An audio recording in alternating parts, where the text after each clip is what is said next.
this is an iHeart podcast. Guaranteed human. I turned off news altogether.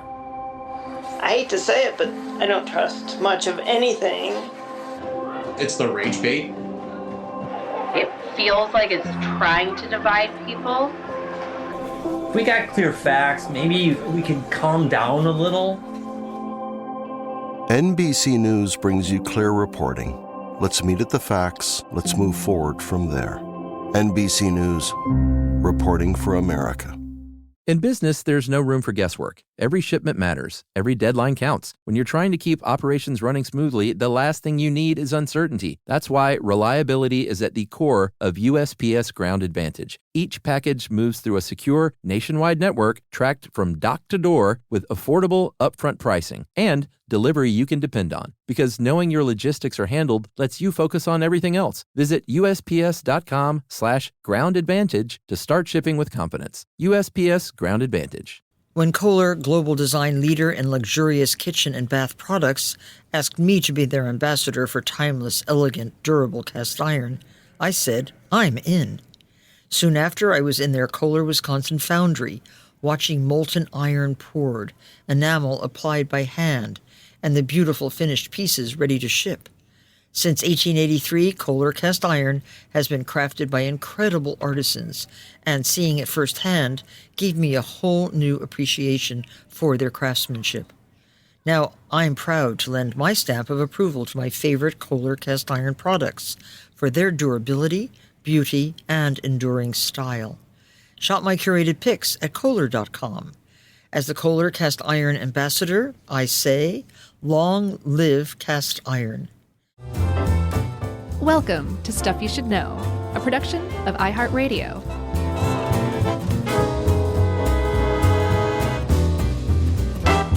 Hey, and welcome to the podcast. I'm Josh, and there's Chuck, and Jerry's here too. And this is a good old-fashioned episode of Stuff You Should Know.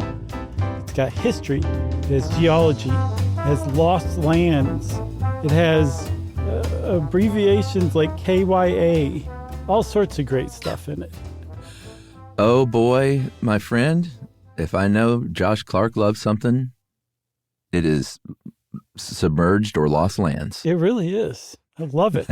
I know this kind of thing really floats your boat. It does. It floats my submerged land. We're talking about Doggerland, by the way, everybody. That's right. We should probably just say kind of what it is first, right, before we get into the details. Yeah, and we've talked about it here or there. I could not for the life of me remember what episode, but it's come up once or twice, but I think it bears repeating for sure. Yeah, it's a lost land, a submerged landmass off the coast of Europe. It's in the North Sea, probably anywhere from 50 to 60 to 100 feet down. And it used to be land. It used to connect, they pretty much firmly believe now, connect the UK and Europe.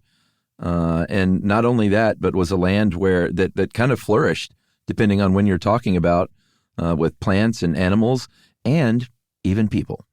Yeah, they think that it's possible. So this was really populated during the Mesolithic era. And they think that this area during the Mesolithic era was one of the most densely populated places in all of Europe. That's right. And by the way, did you ever see Taylor Swift on her Areas tour? I didn't, but I can feel a Taylor Swift area coming on eventually in my life. Through the concert, she sort of walked the audience through all of her different areas. This is my knee, the left one. Knees and toes, knees and toes. So, and it sounds kind of like, wait, that's it? There's like a landmass that once connected the UK and Europe? That's enough. Like you can see somebody making a absurd or obscene hand motion, thinking about that, right? But no, listen. I know exactly what you're thinking. Stick with us because it's fantastically interesting, even though we know very, very little about it. The stuff we do know is so tantalizing that it's like the archaeologists who are studying this they want to just say like so bad. There's so much stuff down there. We just know it, but they're being deliberate and methodical. So they're not letting themselves say that, but we can say it for them. Yeah, and it's called Doggerland, and that's just cool. It sounds like a movie title or something, you know? It does, starring Lily... Tomlin? No. The younger one. Allen? No, not that young. Von Stupp? No, what is her name? Come on. Taylor? Yes. Oh, really? She was in a movie called maybe Dog Face or something like that, or Dog. Yeah, dog fight? No, it doesn't matter. We should probably edit this out. If we were a different podcast, we would edit this out. No, man. I came up with like 4 or 5 lilies. You got to leave that in. Okay, true that. But I don't even remember how I got on the Lily thing. Well, I said it would be a good movie, and you reckon that Lily Taylor would be a good star of that movie. Yeah, because you were talking about it's a cool name. And the name comes after the Dogger Bank, which is a shallow fishing area, very productive fishing area in the North Sea. And the Dogger Bank is named after a type of Dutch cod fishing boats that were used for hundreds of years in the area. So there you go, Doggerland. That's right. I hope we got all that right. But it's a pretty shallow sea as far as seas go, about 220,000 square miles. And it sits in between the UK and Europe, of course. And because if there was a land bridge that connected those two, that's where the North Sea would be. It has long been a very crucial shipping route and trade route. And as for this story, it's pretty key that in the 1950s and then 60s, gas and oil reservoirs were found there. And companies started licking their chops, and they will come into play later. Oil companies and gas companies being actually, finally kind of key to helping out science, right? And scientists in their explorations. So, they will come in later. There's a lot of shipping that goes on. Apparently, that's a very ancient thing. People have been shipping things over the North Sea for a very long time. And then now it's become a really attractive site for renewable energy, as we'll see. So the North Sea is very important, and it's been used for a very long time, but its depths were just unknown. Like people hadn't explored it. They didn't have the means to, really. Yeah, even though it's fairly shallow, it's still deep for back then. Yeah, 100 feet, what are you going to do? Hold your breath? Exactly. I mean, the moment you get down on the bottom, you have to come right back up. It's terrible for exploration, holding your breath is. Yeah. But there were some tantalizing clues that came up over the years that did strongly suggest that there was something down there that had once been above the sea's surface. That's right. The first thing that happened late 19th century, they started, better fishing technology came along and you could fish a little bit deeper. So they started fishing a little bit deeper, which is great because you can get, a lot more fish down there. But it was kind of a pain because they started dragging up what they called moor log, which is, peat, this kind of nasty clumped together peat. And in that peat, sometimes they would find animal bones, not fish bones, but like mammal bones. Mm-hmm. And I guess it was the 19th century, so it just sort of hassled their fishing progress. So they would just usually toss them overboard. Occasionally, if they had some like really well-preserved, skull or deer femur or something like that, they might keep it. But that's when the first sort of whisperings of like something used to be down there started happening. Mm-hmm, exactly. And then in usual fashion, it's worth mentioning H.G. Wells, who's probably one of the best speculators in the history of speculative fiction. This is pretty cool. He heard about some of those finds, and he wrote a story called The Story of the Stone Age, which is basically like there's a continent under the North Sea between the UK and Europe. Don't forget, this guy is the guy who in the late 19th century wrote stories about humans sending rockets up into space and placed the launches at Cape Canaveral. Like that's how smart this guy was as far as seeing in the future goes. I love it. Yeah. He's pretty great writer too. Yeah. Interesting dude.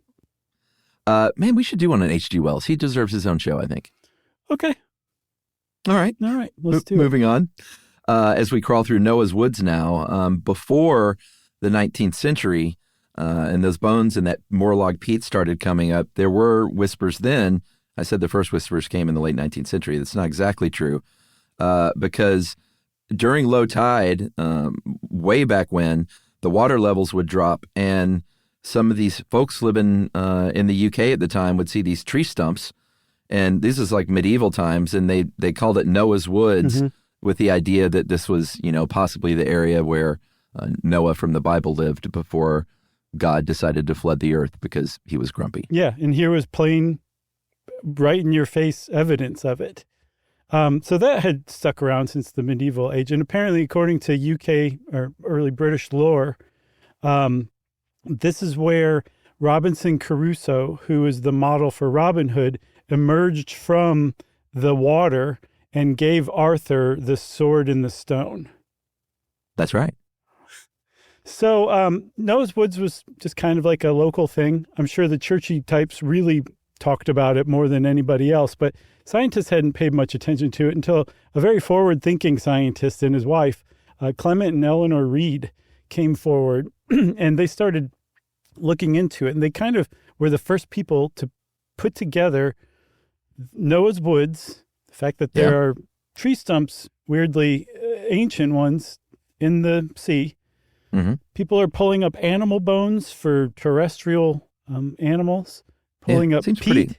Pretty obvious what's happening. Yeah, here. they're like, there is something submerged that used to be above the water, and we think it's a land bridge that connected the UK and Europe.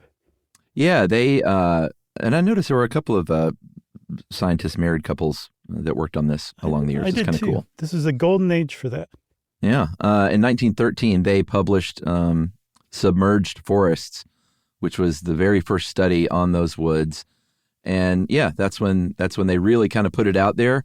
And it was, it was the kind of thing where they didn't have any hard evidence other than these peat samples. But when they started finding like willow leaves and hazel and birch and fern, they were like, hey, not only do I think there was something down there, but it seems to have existed at least partially at a time that was like maybe kind of nice. Yeah, they're like temperature-wise. Sounds pretty nice, actually. I'd like to live in Doggerland, but it wasn't called Doggerland yet, as we'll see.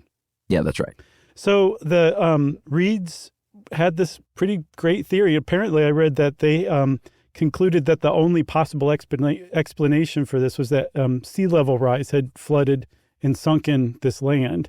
So they were really right on the money. But this is a very obscure theory. People weren't paying much attention to it. Even in academic circles, it was pretty obscure. But then there was a discovery in 1931 that really grabbed the archaeologists in the area by the throat and shook them until their tongues turned blue and hung out of their mouths. And it said, look at this. This is important. That's right. Did you say 1931? Because that's when it was. Yeah. That's when a trawler called the Kalinda was fishing off the coast of Norfolk, came along. And again, a big old chunk of moorlog was hauled in the net, and they were digging through that. And this guy's got a great name. Yeah. The skipper of the Kalinda's name was Pilgrim Lockwood. So good. I would say that's a hotel check-in name, but it's just a little too eye-catching. Well, too suspicious? Yeah. Yeah, it is pretty suspicious, actually. Yeah. Hi, Pilgrim Lockwood checking in. Yeah, okay, buddy. What's your real name? And who do you think you are? Right. So Pilgrim Lockwood is busting up this peat with a shovel, just like out of a movie. He hits something hard, reaches in and finds, and this is the kind of discovery that all of a sudden, like you said, everyone's going to be like, okay, there's really something happening here, because it was an 8.5-inch long harpoon head, a harpoon point, carved with hands out of an antler. But here's the deal. At first, they were like, okay, I mean, this is kind of cool. And they even offered it to the British Museum. But they said, nah, we've got some harpoons. We're all set. We got a couple of them. Yeah. And the idea was that everyone thought like, hey, this is probably just was lost over the side of a boat or something. What's the big deal? Yeah, they're like pretty cool. I mean, like, don't throw it back. Hang on to it. Yeah. Because it was very clearly fashioned by humans. I think in addition to just being smoothed out to be fashioned into a harpoon, I think it was decorated as well. So there's no arguing that it was a human artifact. It had been found in a moorlog, so a chunk of peat. And then somebody along the way, another married couple, Harry and Margaret Godwin, said, let us see that peat. We have a little hypothesis we want to test. And they looked at that peat and they said, everybody get this. that peat was formed in a freshwater environment, meaning that it could only have been formed above the sea's surface on land, in a wetland, but on land. And the harpoon being in there means that a human was on land above the sea's surface when they were using it, and they lost it in the peat. Yeah. I mean, I picture Margaret Godwin just storming in the room and saying, "That didn't fall off of any boat."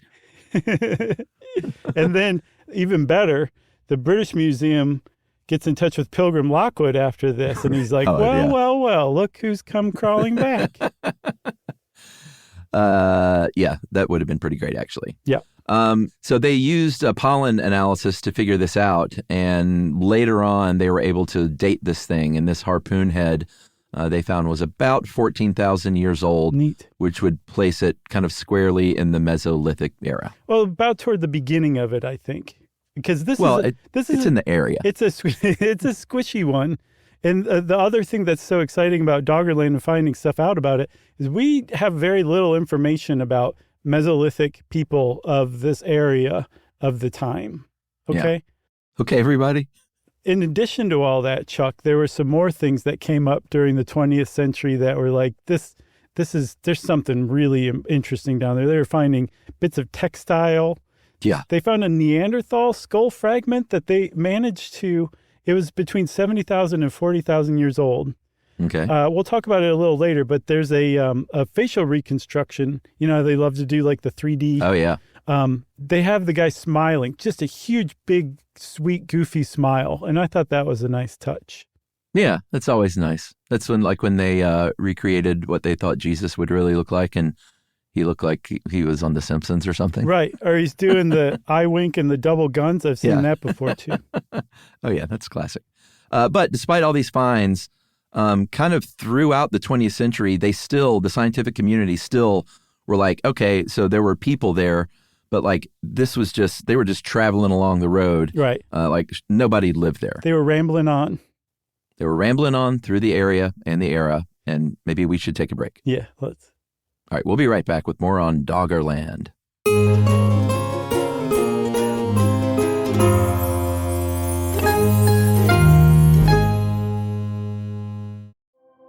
I turned off news altogether.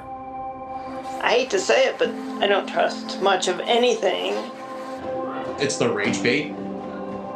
It feels like it's trying to divide people. If we got clear facts, maybe we can calm down a little. NBC News brings you clear reporting. Let's meet at the facts. Let's move forward from there. NBC News, reporting for America. With my mom and dad living in Orange County, when we bring my 5 and 7-year-old to visit, we are sometimes in for a 2-hour drive that could feel like 10. Oh, as an avid camper, I know all about this. We'll pack up the RV and know this is either going to be the trip of a lifetime or a complete disaster. Which is why we load up the iPads with Lingo Kids before we even pull out of the driveway. It's what dreams are made of. Lingo Kids keeps kids engaged and quiet with over 4,000 interactive games, songs, and shows that kids simply cannot get enough of. You can pack whatever you think you'll need, but Lingo Kids is the only entertainment you'll need for a stress-free car ride. Or really, any ride. Plane, train, hovercraft, whatever. Download Lingo Kids for free today. Or unlock even more amazing content with Lingo Kids Plus.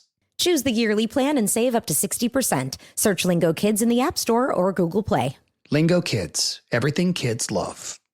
Professional wrestling fans, the action continues every week. This is total nonstop action! TNA Thursday Night Impact every week on AMC. For showtimes and more information, visit TNAWrestling.com.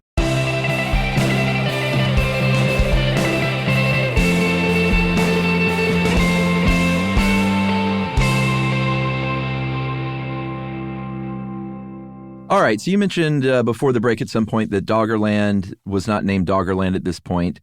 It would be, I think, 1998 before that name would finally be coined. And again, this was still like just sort of the scientific community that was getting pretty excited. Like even the broader archaeological community was still not super pumped on this area yet. Mm-hmm. They were studying it in the 70s, but in 1998, a archaeologist named Briony Coles put out a paper called Doggerland, a speculative survey wherein, and this is what made the scientific community kind of say like, ooh, what's she talking about? She named it Doggerland after that sandbank, the Dogger Bank, like you were talking about. Mm-hmm. And she's the first one that said, you know what, everyone? I think people like lived here, and I think it was kind of pretty awesome. Yeah, this wasn't a land bridge. This is essentially like an extension of the European continent, and a lot of people lived there, and a lot of stuff happened there. And maybe she busted into the room and said, that was no land bridge. Yeah. So, and there's just this collection of archaeologists and scholars, and it's getting increasingly elbow to elbow in there, and hot, because there's no AC for some reason in this room, okay? Yeah. And it's July, and there's a lot of rotting fish in the room, too, for some reason. Yeah, that's a weird addition. Everyone wondered about this fish. Yeah, and then somebody is eating leftovers of Vietnamese food, and that's loaded with shrimp paste. Oh, man, that shrimp paste. And then there's one guy who's got leather patches on his elbows, and it's chafing the people on either side of his arms. Oh, God. Because they happen to be wearing short sleeves. Yeah, Neil always wears that thing. So it's really difficult to get across how groundbreaking Briony Coles' study was, because she was working with really minimal information. I saw that she went to the extent of like collecting like anecdotes from old fishermen who had brought up stuff while they were trawling. And she took all this and put it together, and not only like just wrote a book like, hey, get this. This is what's really down there. She created maps of what Doggerland would have looked like, not just once, but throughout different areas of the time period that it was above water. So what she did was an amazing triumph of intellect. Like it's really tough to get across like how big a deal what she did was, and that's why people started to get into Doggerland, because it was so convincing too. Yeah, for sure. These different little pictures of different points in time. She said, hey, I think during the Paleolithic, it might have gone all the way from the Shetland Islands of Scotland to the Netherlands.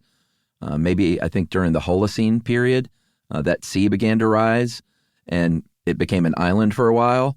And then finally, she put it at 5,500 BC. She figured it disappeared entirely. We've seen anywhere between 5,000 and 7,000 years ago is what people speculate. Mm-hmm. But she even, despite all that, was like, hey, this is just, I'm speculating here, everybody.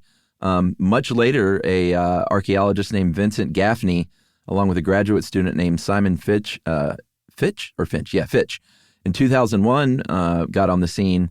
And after about 8 years of work, Gaffney said, you know what? She was reasonably correct with all this stuff. Like, nice work. And Gaffney was in a really good position to say that because, like you said, he worked for years and years and years on a project that he had come up with Simon Fitch that was pretty clever. They were like, there are a lot of oil exploration companies that have been like mapping the seafloor of the North Sea for decades now.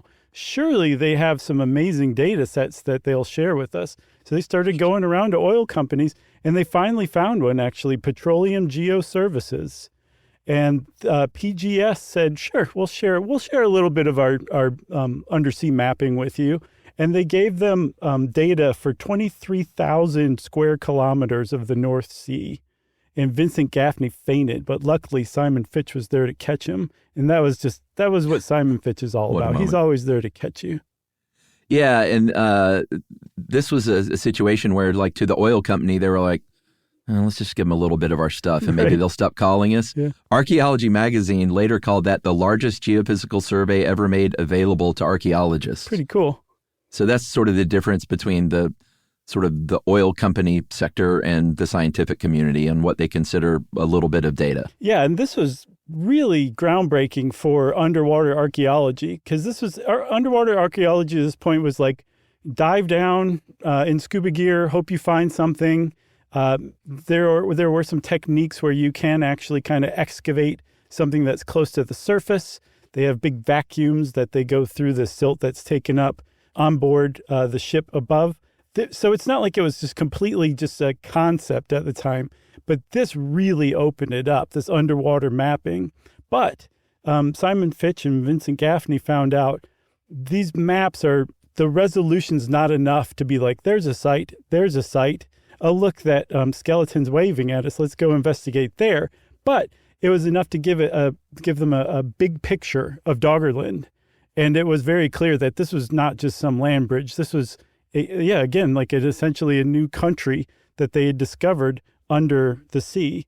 And they were able to match that with existing finds. Yeah. Like they're like, well, there's this mastodon skull found over here, and that makes sense that it would be here. So let's kind of look for humans over there.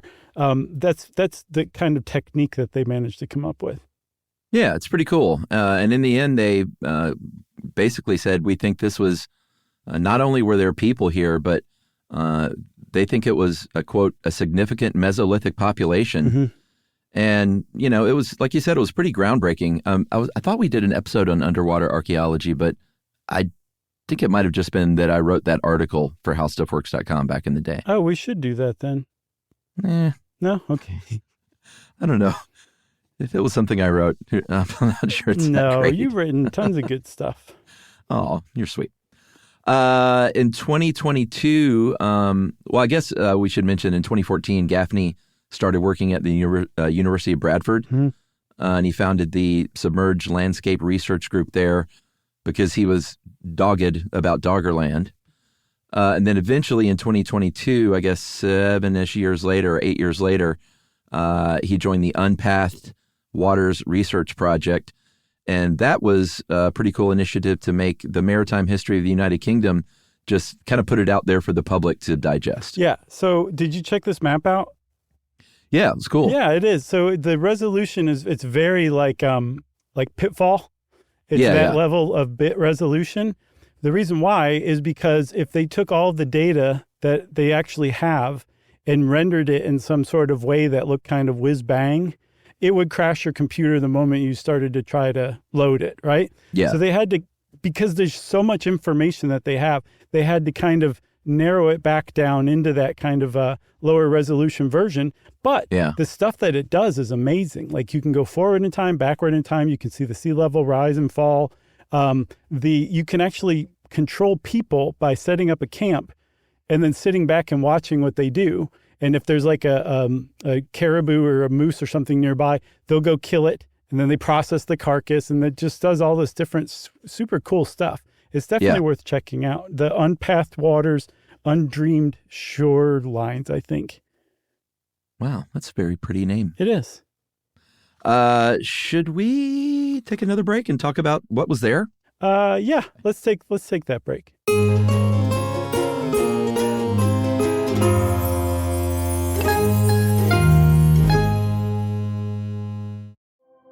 I turned off news altogether. I hate to say it, but I don't trust much of anything. It's the rage bait. It feels like it's trying to divide people. If we got clear facts, maybe we can calm down a little. NBC News brings you clear reporting. Let's meet at the facts. Let's move forward from there. NBC News, reporting for America. Mom, can I have Lingo Kids? Dad, Lingo Kids, please! When did we become the Lingo Kids house? No idea. Last week it was dinosaurs. This week it's... Lingo Kids! Why Lingo Kids? Because it's the best thing ever. We can play games with astronauts, wild animals, and superheroes. With more than 4,000 interactive games, songs, and shows, Lingo Kids is the #1 entertainment platform for young kids. So, no dinosaurs? And dinosaurs! Lingo Kids! Everything kids love. Download it for free. Professional wrestling fans, the action continues every week. This is total nonstop action! TNA Thursday Night Impact every week on AMC. For showtimes and more information, visit TNAWrestling.com.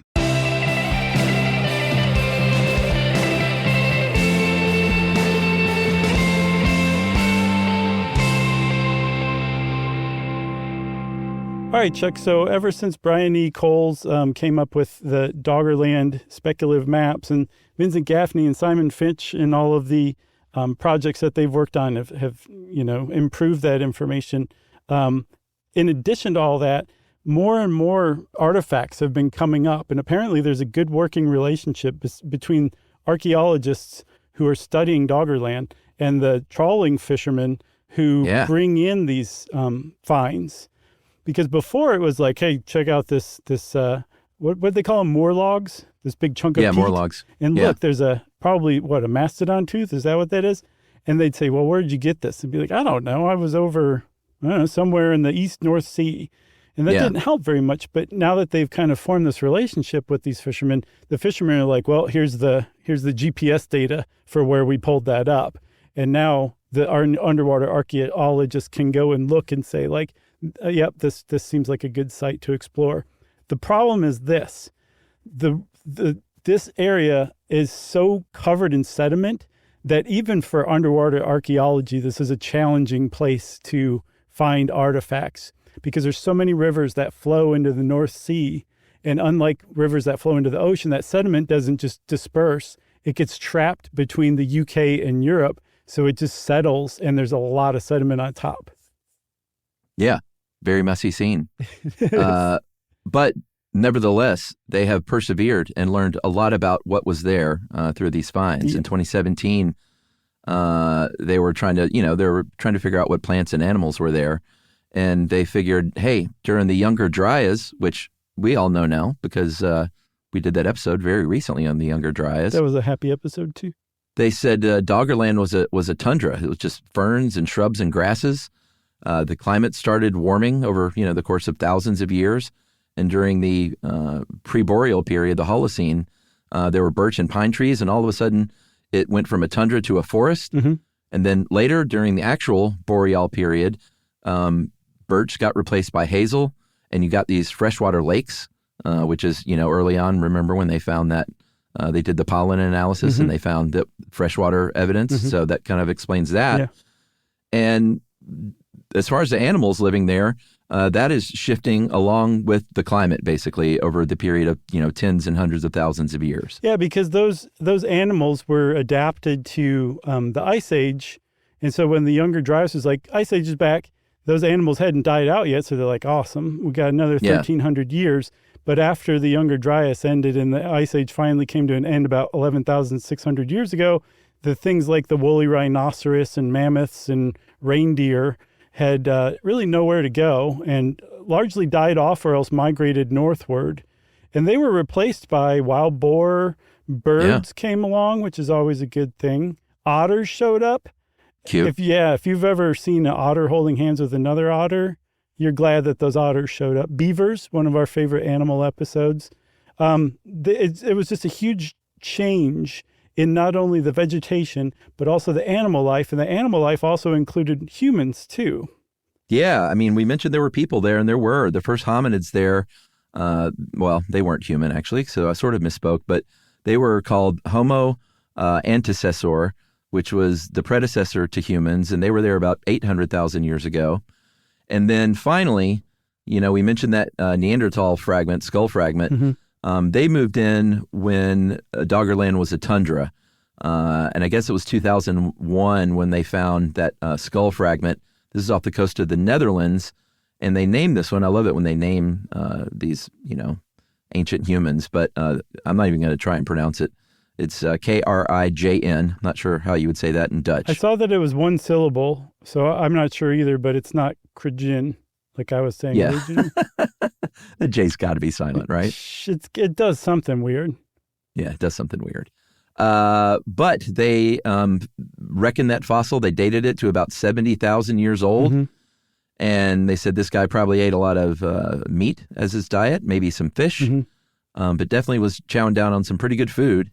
And then, they found all sorts of stuff over the years on the coast of the Netherlands, just like a bone point or an axe or any kind of carved, pointed, arrowhead or harpoon head would just wash up on shore. Yeah, this is some of the evidence that we have that that Neanderthals were pretty smart and actually well adapted or suited to cold climates. So they were still around during the Younger Dryas. Humans had kind of come along before the Younger Dryas. The Younger Dryas came along, they beat them back. And then finally, after the Younger Dryas, Homo sapiens really start to show up.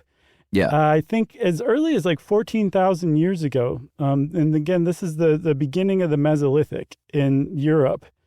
And they were hunter-gatherers. They had just basically migrated westward from continental Europe because they could get there by walking from Europe to the UK. And they were like, this Doggerland place is pretty nice. We're going to stick around here.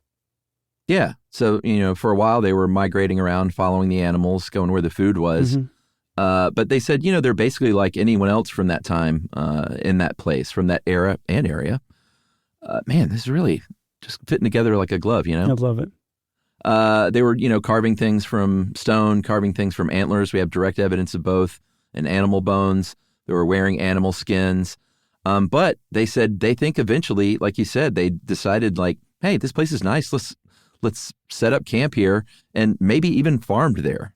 Yeah. So this is where the transition from the Mesolithic to the Neolithic happens. It's pretty much what they consider the change or the beginning of the Neolithic was when people started farming. And that happened on Doggerland. This is where they essentially found the place that they could grow crops. It was warmer then around this time than it is now in that area. So they were very easily raising crops, figuring it out as they went along. So that because they were raising crops, they were more sedentary, which means that their populations grew a little larger. So some of the things they're starting to find are like evidence of villages. There's a really amazing underwater archaeological site called Boldner Cliff off the Isle of Wight. And they've found what seems to be like a dock that probably went out into an ancient river. There was like burials there, houses and pits. Like there's a lot of really cool stuff. And this is a really tantalizing view of, and I can't use that word enough in this episode, tantalizing. But this is a tantalizing view of all the stuff that's probably underwater throughout Doggerland. Yeah. And I guess we should talk about why it's underwater. I think we already kind of gave it away that it didn't happen all at once. It happened over hundreds of thousands of years, little by little. Glaciers are melting, sea levels are rising. And there's, like I said, estimates anywhere from 5,000 to 8,000 years ago, or 7,000 rather, of when people think it finally, was completely submerged. And it may not, it may have become so uninhabitable, long before that, maybe even thousands of years before that. Why? There's a couple of theories. There's a tsunami theory that says about 8,000 years ago, there were a bunch of massive tsunamis that, pummeled the coast of Britain and completely wiped out Doggerland. And they were caused by these submarine landslides in the Norwegian Sea called the Storegga slides. But Gaffney was like, I don't think it was that, actually. I think it was climate change, because I think Doggerland itself, he didn't doubt the tsunamis happened, but he said, I think Doggerland itself was kind of protected by the wooded, hilly terrain. Yeah, but still a lot of people would have died because they think that the tsunami swept 25 miles inland, which is it's a lot of settlements that you can take out 25 miles in. And I don't know if you remember, but in our Younger Dryas episode, we talked about isostatic rebound or adjustment, where the glaciers and ice sheets were so heavy that they actually pushed the Earth downward. And it took some areas of land down with it, like Scotland, but it raised other areas up, kind of like if you put a bowling ball on a mattress, which, you usually do. And one of the areas that got raised up was Doggerland, right? So when the glaciers melted, Doggerland started to sink. And then in addition to that, the glaciers melting made the sea levels rise, which is why this stuff was happening so quickly. They think that possibly sea level rise was happening as fast as a meter over a century, which doesn't sound like much. But right now, the sea level rise we're worried about is happening like 30 centimeters a century. So that is a really fast sea level rise. So it's not like it would have caught people off guard, but their way of life would have been disrupted pretty significantly by the tsunamis and the sea level rise. Yeah, I saw even, potentially up to 2 meters per century. So that's, super fast. Super. That's like twice as fast at least. So as the sea levels rose and Doggerland sank, Scotland, by the way, is still rising. The land wasn't just some flat mass. There were highlands, there were hills and all that. So little by little, it was submerged. And they think that the last bit was probably Dogger's Bank, because it's one of the most shallow parts of the North Sea. And by the time it was completely submerged, all the people who had moved upward in the British Isles were now officially British. They were cut off from Europe now for the first time. And like you said, that was between 5,000 and 7,000 years ago. These days, there's sort of a new threat to the idea of a lot more science happening there because of those wind farms you mentioned early on. It's a pretty great area for wind farming, but it's threatening, parts of the North Sea. Like we said, it's fairly shallow as far as seas go, and there's lots of great wind there. And the plan is by 2030 that the southern part of the North Sea is just going to be riddled with wind farms. The downside of that, I mean, that's great renewable energy, but the downside is that this stuff is really disruptive to the ecology there, and certainly disruptive to all those Doggerland sites that they're still hoping to explore. Yeah, I was reading that because the North Sea is so shallow, the kind of wind farms that they can put in can actually be bolted to the bedrock, which is way cheaper than like the floating version. So they're salivating over putting wind farms there. But again, that means that they're bolting wind turbines to Doggerland, which is no good for the archaeological aspect. It's no good. Right. That's exactly right. So it seems like these wind farms are going on. Stupid wind farms always ruining the environment for everybody. Yeah. And I don't know that anybody's going to be able to change it because everybody thinks Doggerland's cool, but not necessarily disrupt progress as far as renewable energy goes. Cool. Yeah. So I guess that's it for Doggerland. That's right. Chuck said that's right, which means, everybody, it's time for listener mail. This is from Andy. Hey, guys, been listening since COVID 2020. I've heard your entire library, and I've almost agreed with everything that Chuck says. I think it was titled Brother from Another Mother. We're close in age, so we have similar childhood memories. And this morning, when Chuck brought up the guitar solo for My Sharona, I knew that we were made from the same cloth because for many years now, I've touted that guitar solo as my most favorite solo of all time. Wow. I'm glad to hear that I'm not alone, so thank you, Chuck, for being like a brother to me. On another note, you failed to mention the true father of AM radio, guys, Nikola Tesla. Tesla actually patented the technology before Marconi did, making him the actual father of radio. Marconi, quote, bothered, end quote, Tesla's technology and ran with it. And he was just a much better businessman than Tesla, so he was able to monetize the technology, earning him the notoriety that he has today as the father of radio. So Jefferson Starship should have said Tesla plays the mambo? Yeah, I guess so. Okay. Tesla played the mambo. It works. It would have worked, yeah. Read many books on Nikola Tesla and his inventions and find him one of the most fascinating men of all time. Without him, we might not have had such things as the remote control, robotics, and wireless transmission. Thanks for everything, guys. You make my commute to work relaxing and educational 3 days of the week, and that is Andy McDonald. Thanks, Andy. That was a good email. Surely then, if you've listened to our back catalog, you're aware of the electricity wars we went over with Edison and Tesla, but I feel like Tesla could definitely stand his own episode too. Yeah, maybe. Okay. So let's see. If you want to get in touch with us like Andy, you can do that. Send us an email. You can say whatever you want. Send it off to stuffpodcast@iheartradio.com. Stuff You Should Know is a production of iHeartRadio. For more podcasts from iHeartRadio, visit the iHeartRadio app, Apple Podcasts, or wherever you listen to your favorite shows.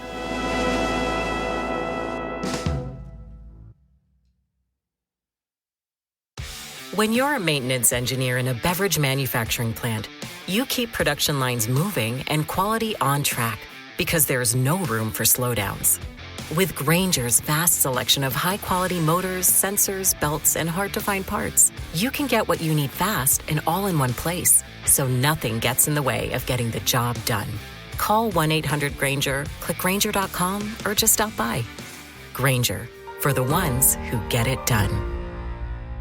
T-Mobile is reinventing business internet with super broadband. Whether you run a small office or a factory of 500, connection is everything. Powered by America's fastest 5G internet, plus Starlink. Super broadband from T-Mobile reaches every zip code in the U.S. Super broadband. A new era of business internet. Visit superbroadband.com to learn more. Fastest 5G network based on analysis by Ookla Speed Test Intelligence data 2H 2025. Speeds vary due to local network characteristics and management. Satellite requires hardware installation, clear view of the sky with 36-month commitment. When Kohler, global design leader in luxurious kitchen and bath products, asked me to be their ambassador for timeless, elegant, durable cast iron, I said, I'm in. Soon after, I was in their Kohler, Wisconsin foundry, watching molten iron poured, enamel applied by hand, and the beautiful finished pieces ready to ship. Since 1883, Kohler cast iron has been crafted by incredible artisans, and seeing it firsthand gave me a whole new appreciation for their craftsmanship. Now, I'm proud to lend my stamp of approval to my favorite Kohler cast iron products for their durability, beauty, and enduring style. Shop my curated picks at Kohler.com. As the Kohler cast iron ambassador, I say, long live cast iron. This is an iHeart podcast. Guaranteed Human.